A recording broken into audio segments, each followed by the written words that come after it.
Her vaxtınız xeyir. Dzień dobry, welcome from Warsaw, Poland. Her vaxtınız xeyir. Salamlar. Biz hazırda yeni bir Double Take programında bir yerdəyik. Və bu mövzunu artıq Azərbaycanda yetəri qədər bilirlər. Ona görə də mən daha çox ingiliscəsində danışmaq istəyirəm. Mövzu günün və həftənin ən bomba xəbərlərindən biri olan Ramiz Mehdiyev xəbəridir. Və bizim ona görə də əsasən ingiliscəsində danışacağım. Azərbaycanlılar onsuz da Ramiz Mehdiyevi kifayət qədər tanıyırlar. So, alright, so I want to talk to you about something absolutely mental that just happened in Azerbaijan. And I know what you are thinking. There's always something going on in you, Azerbaijan, but this is something that we did not think that would actually happen anytime soon. So here's that's wild. There's this guy, 87 years old, who just got arrested for treason. And when I say arrested, I mean house arrest, facing potentially 20 years in prison at 87-year-old. So his name is Ramiz Mehdiyev, and until 2019, he was arguably the second most powerful person in the entire country. So he was not a president and not a minister. He was head of something called the presidential administration, who basically governs the entire country and does the minor stuff that the president can't be bothered with. Now, stick with me here because it gets absolutely bonkers, if I may say. This guy controlled Azerbaijan for 24 years and consecutive years. Think about that. Even Donald Trump had 3 chiefs of staff in 3 years. The Putins had like 6 and 19 years. This guy, one job, 24 years, 2 presidents, father and son, and he decided who got into parliament, who became ministers, who got government jobs at like every single level. And that's why he was called the Grey Cardinal, you know, the power behind the throne.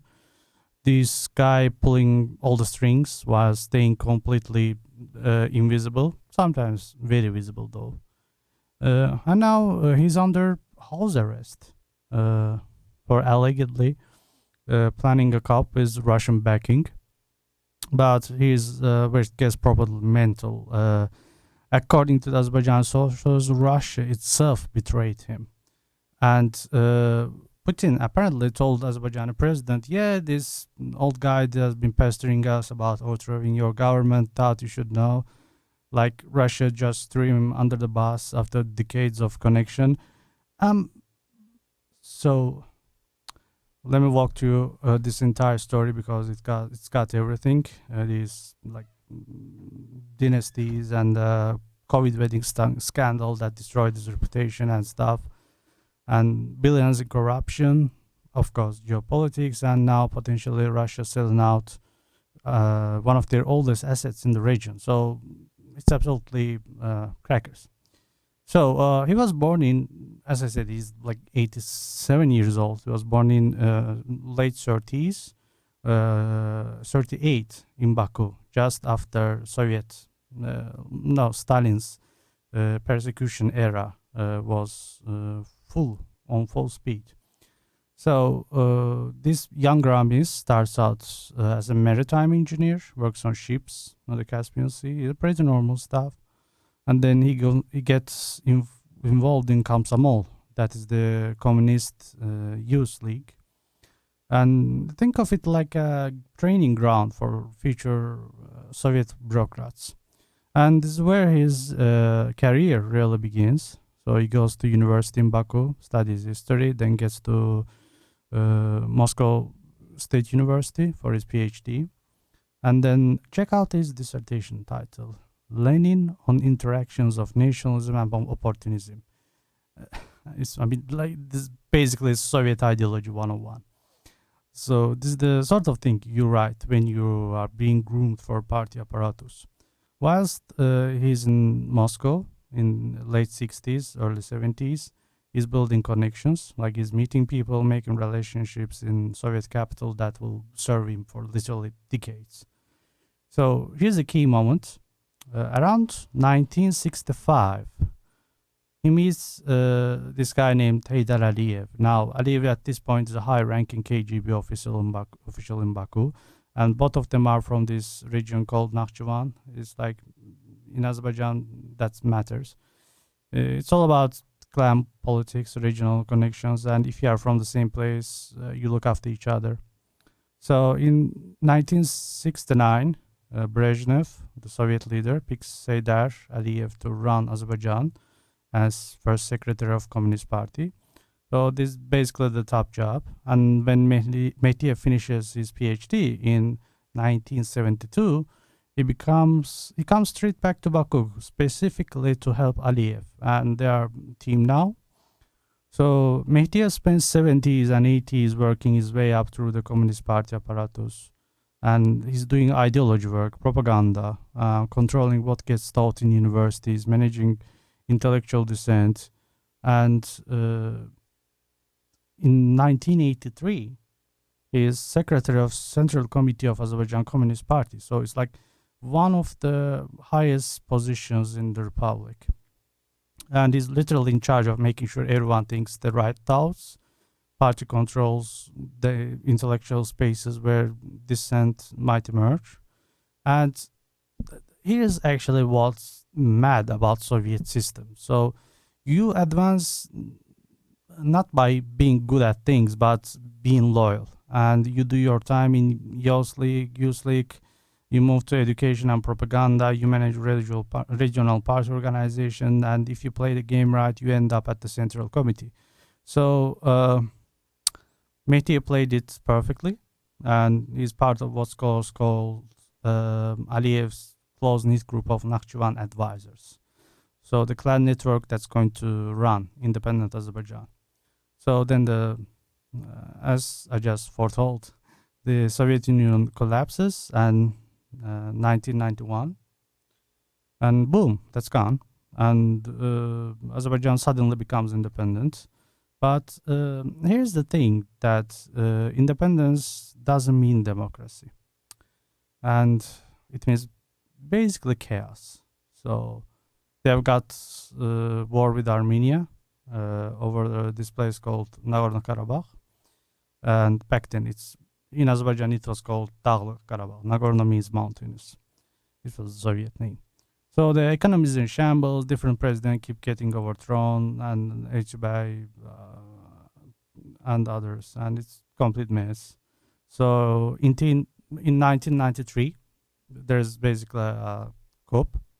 Heydar Aliyev, I just mentioned, like Mehdiyev's patron, he comes back to power, and by October 1993, he is the president, and guess what happens next? February 1995, Mehdiyev gets appointed as the head of the presidential administration, and he's going to hold that job for next 24 years. So let me explain what presidential administration actually is, because like this is crucial. And in Azerbaijan, the president is the public face, yeah? So he does speeches, meets foreign leaders, signs the oil deals, but the presidential administration, that's where the real power is. So that's the machinery of government. And Mehdiyev controlled all of it. He decided who got elected to parliament, he chose who became ministers, he picked who ran state institutions, and he staffed the bureaucracy at every level. So think about that level of control. So you want to be in government, you need Ramiz Mehdiyev's approval. You want to keep your job, better stay on his good side. And he heavily favored people from Nakhchivan, his home region, and this classic patronage. And so you promote your clan, they owe you loyalty, you build this network of people who all depend on you. This is how you maintain power in such systems. But he wasn't just doing personal. Remember that he was also chief ideologist. He published over 250 articles, as I remember, and more than 20 books. Uh, it is alleged that he did not write those books by himself, but ordered a bunch of interns and students to write. But nevertheless, he is writing about what he calls the philosophy of Azerbaijanism, justifying why authoritarian rule is necessary for stability and development. He's basically creating this intellectual framework for the regime, and he controlled what got published in academic journals. He shaped the entire public discourse.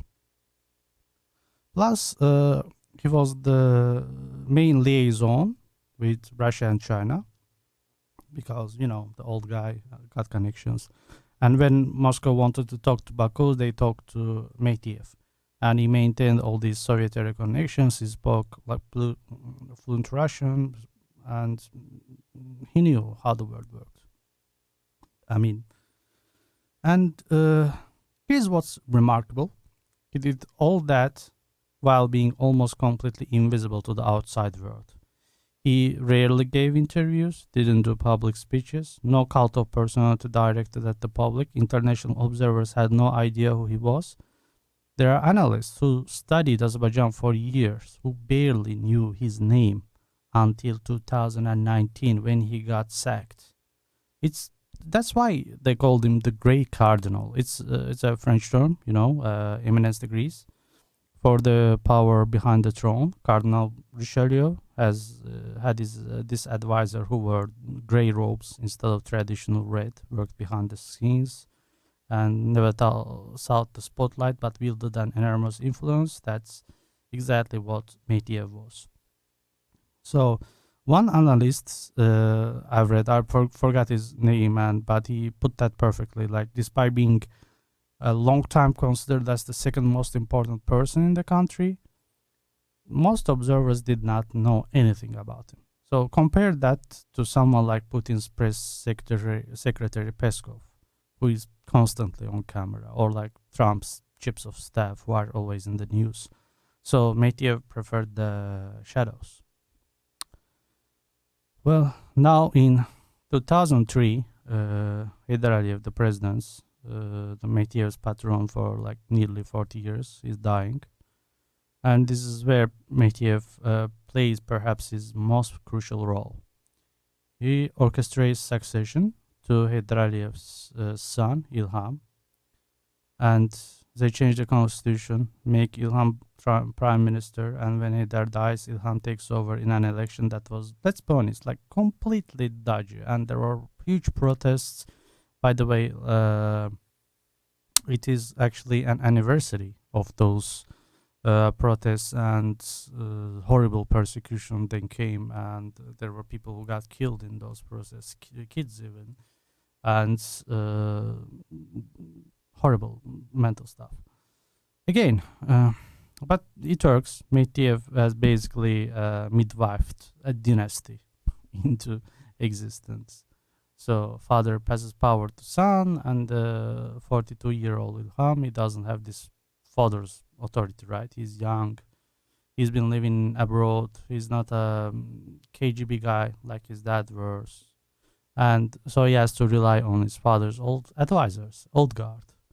And most powerful of those is Medvedev. From 2003 and to about like 2012, Medvedev maintains same extraordinary powers, and is running this domestic show while young Ilham was focusing on like foreign relations and energy deals. Analysts described Ilham as detached from day-to-day decision-making on domestic issues. So translation here is that Ramiz Medvedev was running the country. But then things started shifting. After 9 years, around 2012, there was a power struggle. So, see, Ilham Aliyev's wife, Mehriban Aliyeva, she's from a different clan called the Pashayev family. And she wants power and positions for her people. So you have got this tension developing between the old guard like Soviet era apparatchiks like Mehdiyev, who worked for his father, and then younger, often like Western educated technocrats favored by the First Lady. And in 2016, there's a constitutional referendum that creates this position called First Vice President. And in 2017, Mehriban gets appointed to it. So that's massive signal. It was the biggest flag that showed that they were preparing her as the potential successor and empowering her to place loyalists throughout the government. And that's the Mehdiyev's authority is being explicitly curbed. So that was a major signal for Ramiz Mehdiyev. Now, here's where things get really interesting geopolitically. In December 2014, Mehdiyev published his 60-page manifesto. So, and it's like a complete pivot in Azerbaijani policy. He's accusing the United States of plotting color revolutions through NGOs. He's blaming America for international crisis. He's calling for Azerbaijan to distance itself from West. This is like classic Soviet thinking, right? Classic pro-Russian Soviet thinking. And like democracy promotion is like subversion, civil society organizations are intelligence tools, media freedom is foreign interference. Mehdiyev spent 28 years in Communist Party apparatus, and his worldview was forged into that system. And now he's applying it to independent Azerbaijan. And yeah.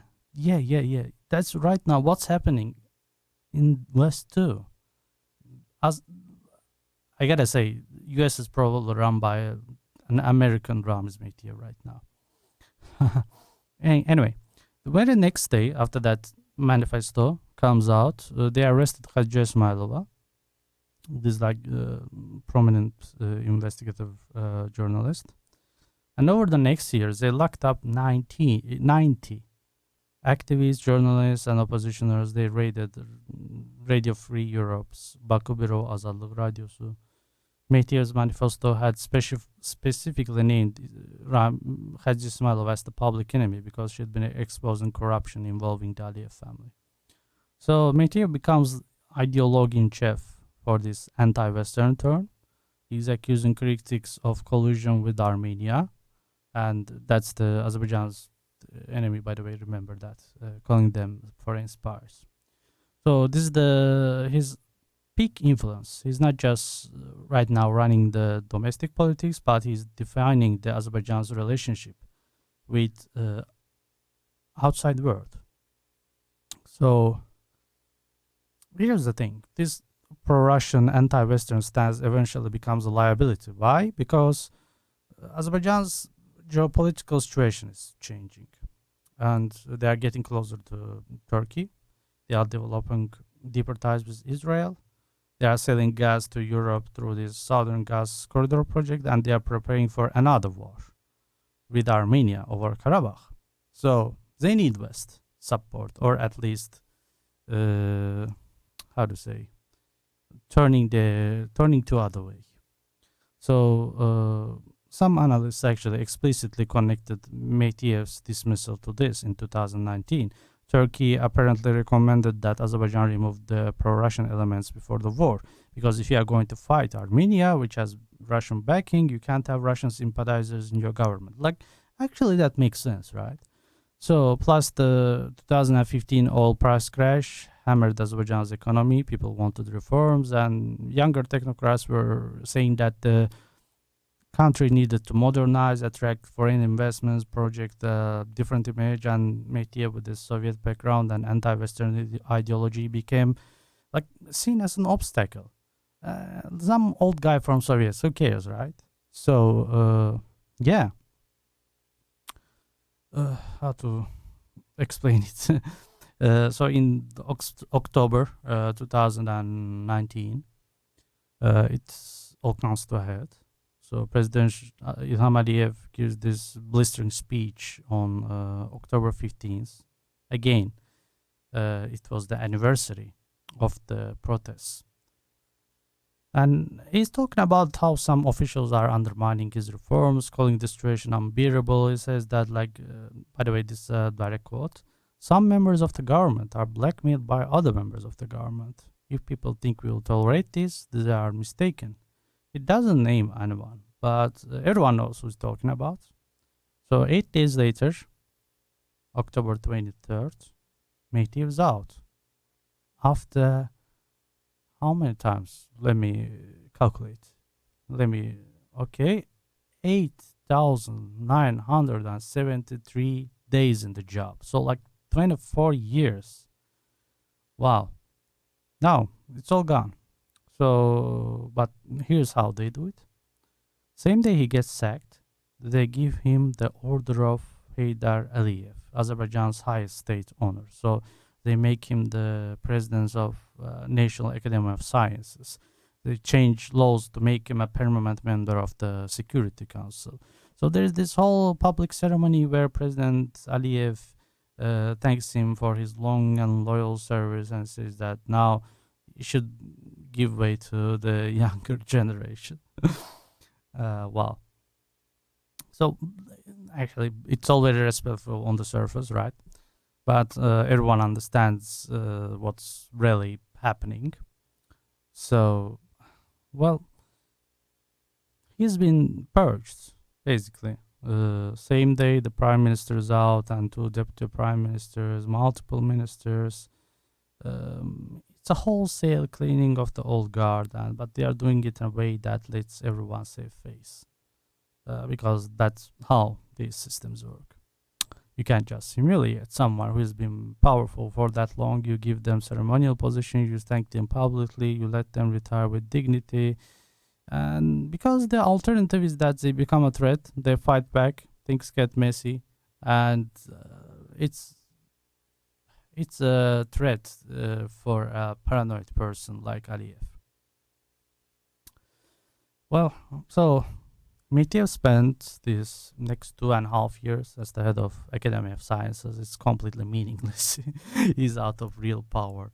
But he keeps his status, still got connections, part of the elite.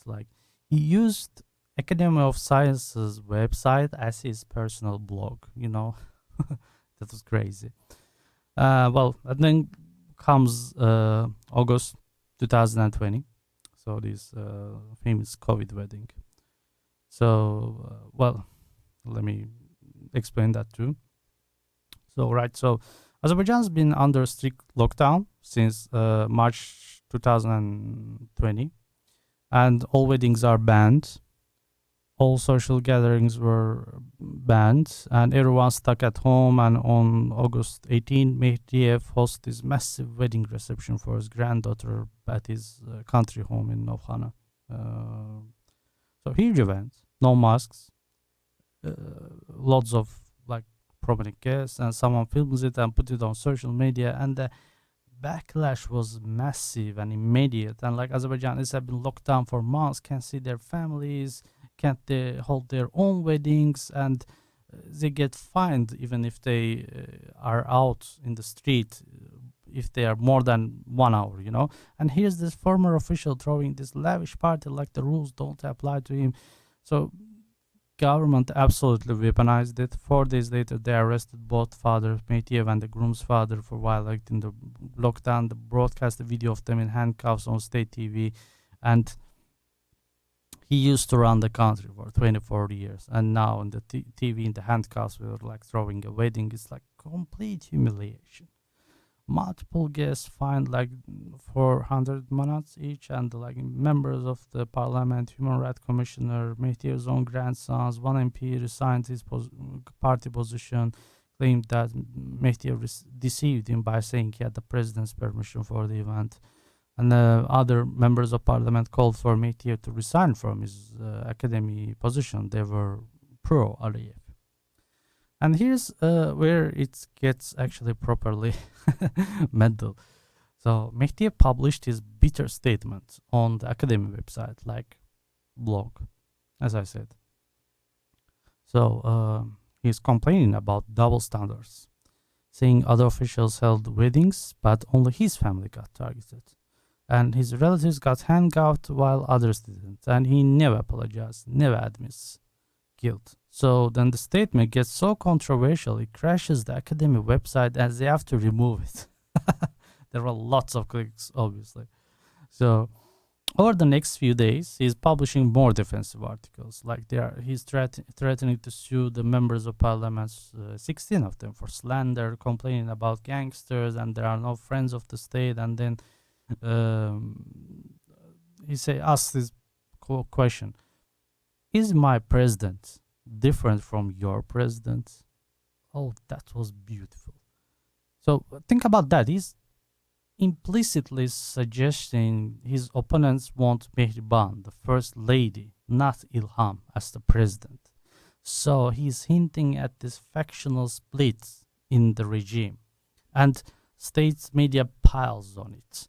TV anchors are giving speeches praising the president for showing the law is the law for everyone, declaring that Mehdiism has lost its age and maturity, and president himself gives a veiled warning that no one can be above the law and no one can have any privileges. So here's the interesting bit, actually. So the footage of other officials' weddings during lockdown circulated too, including allegedly the prime minister's daughter, but they received no official response. And the enforcement was completely selective. One guy I've read said that Mehdi was chosen as a target by people hostile to him, using the event to completely remove him from the political arena. So whether the fracture was genuine or orchestrated political theater, the result is the same. The Mehdi's reputation is destroyed. So in September, they removed him as the chairman of the Presidential Pardon Commission.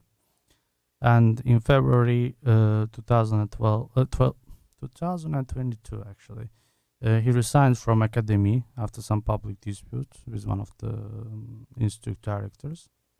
So by 2022, he is completely out. No positions, no influence, just 84-year-old former official living quietly with his family's wealth. So, let's talk about wealth for a minute, because this is where corruption becomes really obvious. So his son, Timur, he's a major general and deputy minister for emergency situations, but he also owns 96 or 97% of this publishing and printing company called Shark Garb, which means East-West. So they got it through privatization of a state printing house back in 2001. So in 2022, this company reported about more than 1 million manats in net profit. That's huge in a country like Azerbaijan. And now here's the conflict of interest. Most of Ramiz Mehdi's books were published by his son's company. So head of presidential administration is writing ideological books that government institutions are probably buying or forced to buy, and profits go to his son's firm. That's just amazing. So his daughter-in-law owns about 75% of Bank BTB, one of Azerbaijan's banks. And according to 2015 investigation, Aliyev family and close advisors control assets over $3 billion in at least 8 major banks. So they are profiting from high interest loans, which means averaging 18% in 2014. And how to say that, of course, these interest loans are taken by struggling citizens. But the most egregious is the word, egregious thing. So in 2019, while Mehdi was heading this Academy of Sciences, Academy signed 10 million manat contract with the science company. And not science, but his son's company, sorry. And this institution led signing a massive contract with his son's firm. And that was Accounts Chamber reported this to the Prosecutor General's office, saying it contained criminal content, and that Azerbaijan's audit body saying that this is criminal. Like even in Azerbaijan, this was regarded as something criminal. So this lavish country home where that wedding happened, that's not something you buy on a government salary. So family members registered at premium Baku addresses. In 2022, one of his relatives at the academy got arrested for getting people jobs for money. This is how these systems work, You all use your position to enrich your family, government contracts, privatization deals, banking sector positions, and over 24 years, the Mehdi family accumulated substantial wealth. And in Azerbaijan, there is no meaningful enforcement of asset declaration requirements. So law exists, but it hasn't been enforced since 2005. Imagine what would happen to Aliyev family. So, right. So now we get to October 2025, this month. So just a week ago, on October 9th, Putin and Aliyev met in Dushanbe, Tajikistan. It's their first meeting over a year, and there's a good reason for the tension. And in December, last year in December, Russian air defense shot down an Azerbaijani airlines plane, Azal. 38 people died, civilians, and including 2 pilots and, of course, hostess. Russia initially tried to cover it up, but Azerbaijan demanded accountability. And this at this October meeting, Putin finally apologized, although I believe it was not a proper apology. He just said the same thing that he said back then, that I am sorry that this plane was shot on the Russian airspace. And that's it. It's like, I'm sorry that your father died at my home. It's something like that. Anyway, but he's careful to, as I said, Natex will say the Russian military shot down your plane. So then in June 2025, Russian FSB raided Yekaterinburg, killed 2 Azerbaijani brothers and detained multiple people. Azerbaijan cancelled all these Russian events and accused Russia of ethnic targeting. Days later, Azerbaijani authorities raided Sputnik Azerbaijan's offices, that's the Russian state media, by the way, banned in Europe, I guess, and arrested the editor and the managing editor. So, Russia-Azerbaijan relations in 2025 are absolutely toxic. The worst they have been since independence. And the October meeting was supposed to be a reconciliation. Both sides saying they want to normalize things. 5 days later, on October 14th, boom, Ramiz Mehdiyev got arrested just 2 days ago. And at 28 years old. So, 4 months of house arrest, that's the maximum you can get, actually, for investigation, like pre-trial detention thing. And the charges are like mental. Treason, attempted violent seizure of power, money laundering. The maximum penalty is like 20 years, so they can't give life sentences to men over 65. So now here's where the story gets absolutely crazy. According to Azerbaijan State News Agency, or not the State News Agency, but let's say APA, yeah, Mehdiyev devised a plan for a state coup with support from Russia. So the plan allegedly involved creating a temporary state council to govern after forcibly seizing power, with Medvedev heading this council. They cite specific evidence, actually, a secret dinner at his home in summer 2024 with former officials during peak Azerbaijani-Russian tensions. As an incident in May 2025, where some council of elders had in a district raised the Soviet flag, wore St. George ribbon, praised USSR, Russian Empire, and he got arrested, and they are linking him to Medvedev's network, saying it was testing pro-Russian sentiment. Well, we'll come to there. But here's this absolutely mental claim that Azerbaijani report says that the Kremlin itself revealed Medvedev's plan to the Azerbaijan leadership during Baku-Moscow meeting in Dushanbe. And Russia allegedly told Azerbaijan about the coup plot, and Putin betrayed him. Is that true? There's reported motive.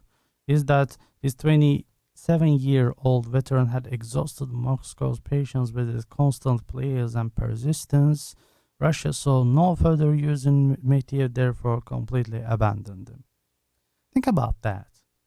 If this is true, Medvedev spent decades building Soviet and Russian connections, maintained those relationships throughout at least 24 years in power, positions itself as Moscow's main contact in Baku, and then is out of power and apparently comes to them with coup proposals. Russia just sells him out, tells Azerbaijan, yeah, this old bloke has been pestering us that you should know. Now, here's what makes this story either completely credible or completely dodgy. Russia's response. Or rather the lack of response. Now, I've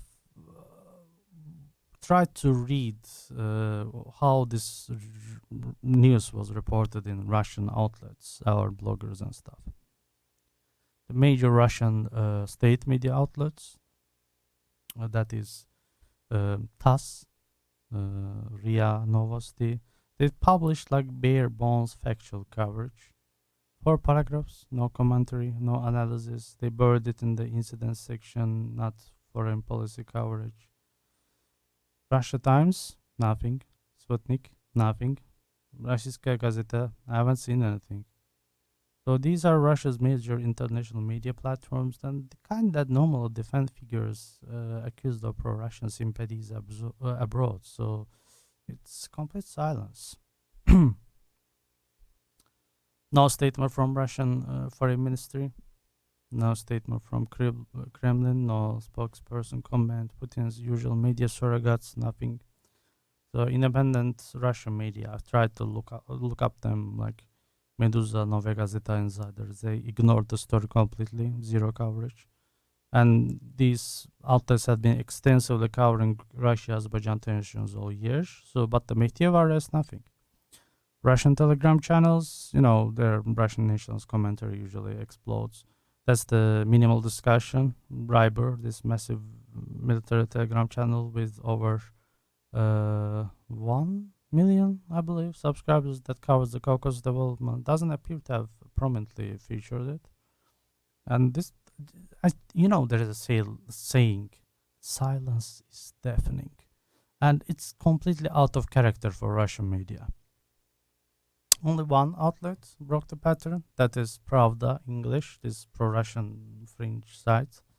They published a commentary calling this an anti-Russian sweep and describing Medvedev as a conductor of the Russian line in Azerbaijan. But that's just it, one fringe outlet. And when you compare this to how Russian media typically responds to figures with alleged Russian ties, face prosecution abroad, they defend them vigorously, they call it Western propaganda, they make it a big story, but here, nothing. So what does that tell you? Either Russia facilitated the arrest, so betrayal narrative is true, or they calculated that defending him would damage relations with Azerbaijan further. So either way, they have abandoned them. Russian experts who did not comment interpreted the whole thing through this framework of Azerbaijan's deceptive pendulum strategy. So that's the term they use. Azerbaijan maintains a relationship with everyone, US, Europe, Russia, Turkey, Israel, China, without committing to any of them. And I think I've read that on Carnegie Endowment, I believe. Who wrote that? I forgot. Sorry for the... Anyway. So that analysis said that Azerbaijan is maneuvering between the various blocs through aggressive démarches, following by fresh rapprochements, conflicts without severing relations. So they see Medvedev as not a genuine security threat, but Azerbaijan demonstrating independence to Western partners while maintaining economic ties with Russia.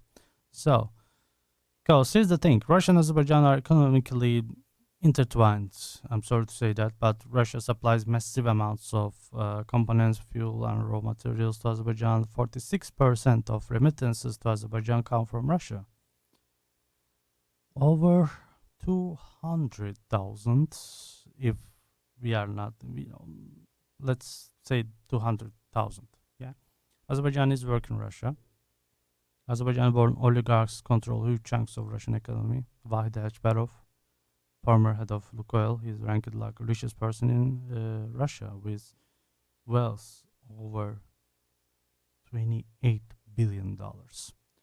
So they can't completely break with each other, but politically, Azerbaijan is moving away.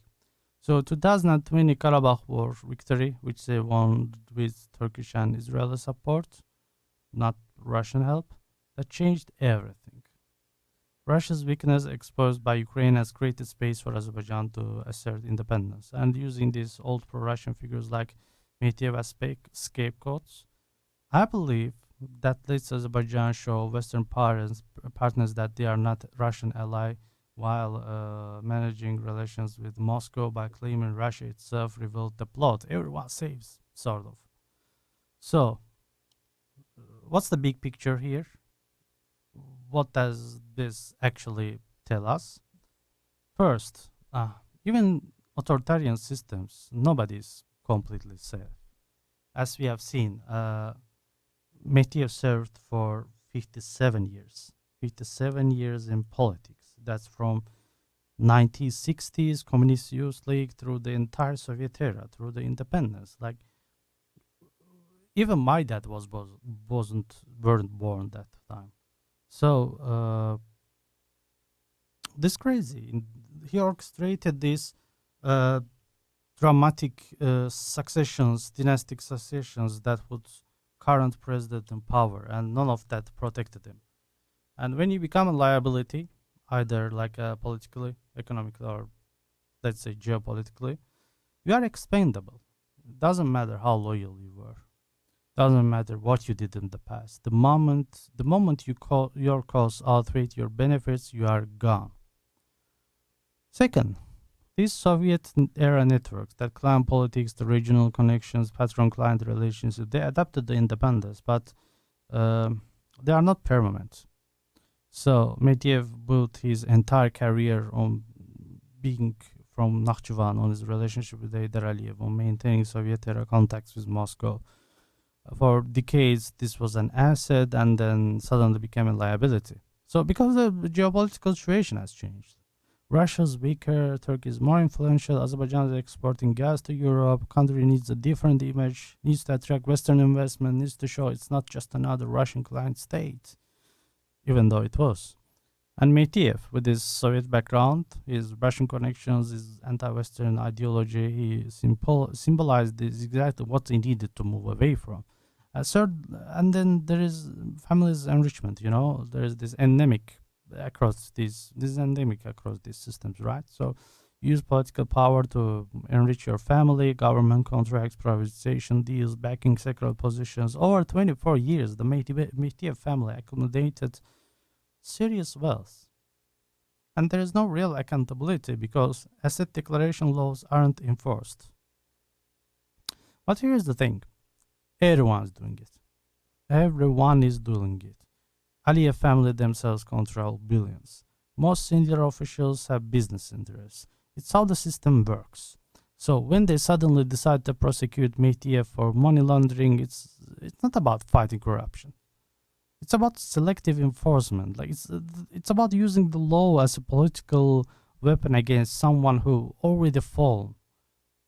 And then there is wedding scandal. That was a genuinely brilliant political theater, and you have got this COVID lockdown that has been actually ongoing for 5 years now.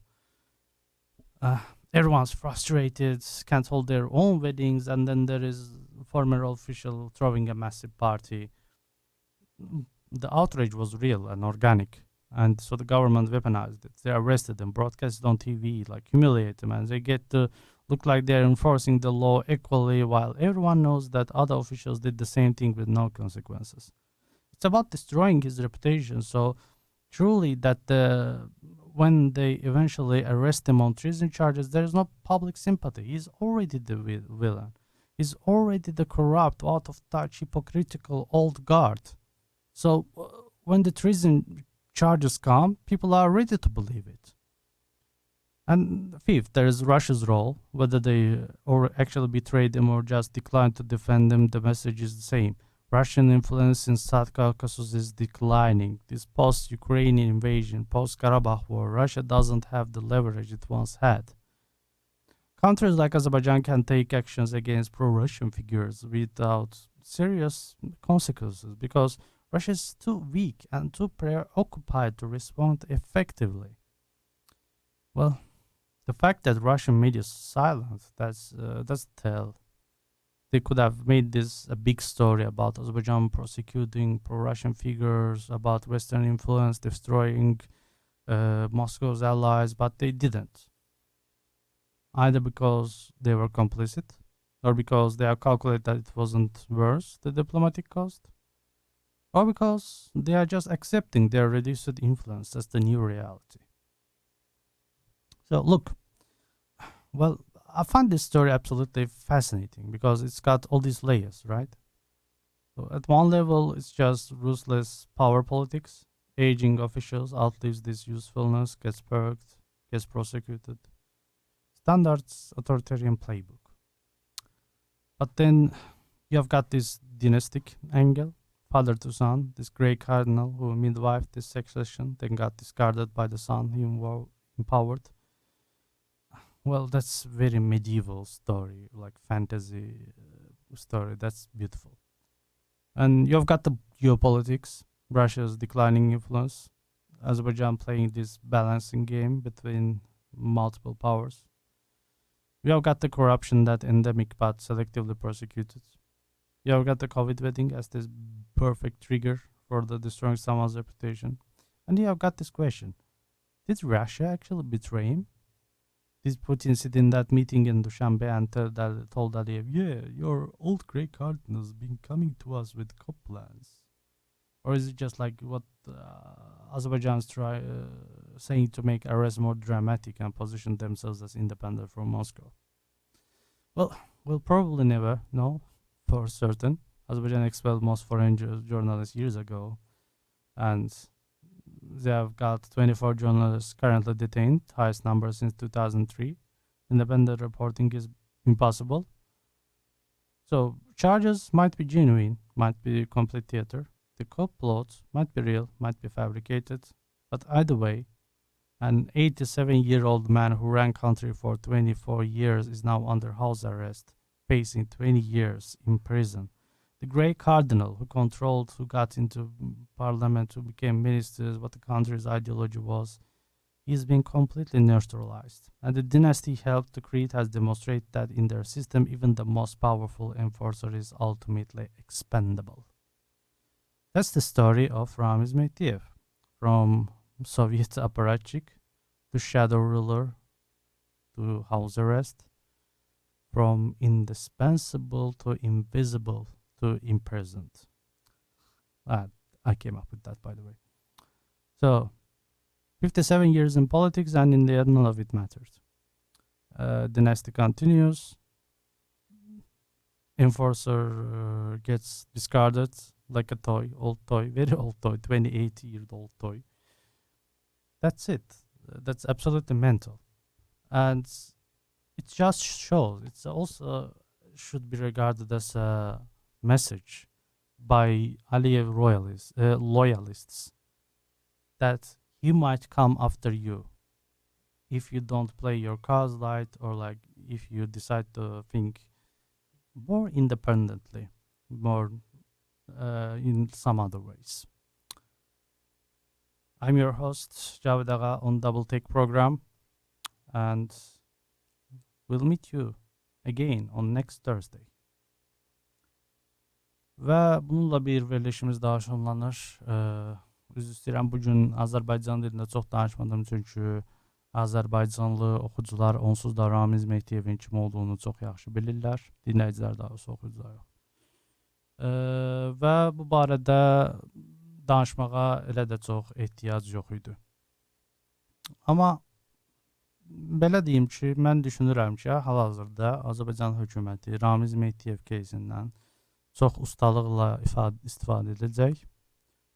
Bu müxalifətin hamısı onun əsəri olduğunu, yəni müxalifəti saxlayanın Ramiz Mehtiyev olduğunu iddia eləyəcək. Real kimi partiyaları qabağa salacaqlar. Böyük ehtimal AKCP-nin qıfılı vurulacaq. Ən azından xaricdəki bu blogerlərin, bu bizim kimi sürgündə olan jurnalistlərin, aktivistlərin adı ona bağlanacaq. Belə. Bizi nələrin gözlədiyini bilmirik. Ülviyyəli kimi adamlar həbsdə olduğu üçün Azərbaycandan ciddi bir xəbər də ala bilmirik. Qısası, biz bu barədə ancaq spekulyasiyalar edə bilərik və mənim də spekulyasiyam budur ki, Ramiz Mehtiyev kimi artıq sıfır olmuş bir adamı, gücdən düşmüş bir adamı möhtəşəm bir namizəddir ki, bütün günahları onun boynuna atsınlar və hər şey bitsin, necə deyərlər. Azərbaycan böyük ehtimal Aşbəyə qayıdacaq, yenə hamı ilə arası yaxşı olacaq və bu jurnalistləri, aktivistləri içəridə saxlamaq üçün çox yaxşı bir səbəb olacaq əlində. Bunlar ruslara işləyirdilər, Ramiz Mehtiyevin adamları idilər. Bu qədər. Həqiqət kimin vecinədir. Hələlik sizinlə mən idim Cavid Ağa, Double Take verilişinin aparıcısı. Biz növbət dəfə görüşəcək gələn cümə axşamı. O vaxtacan hələlik. Özünüzə yaxşı baxın.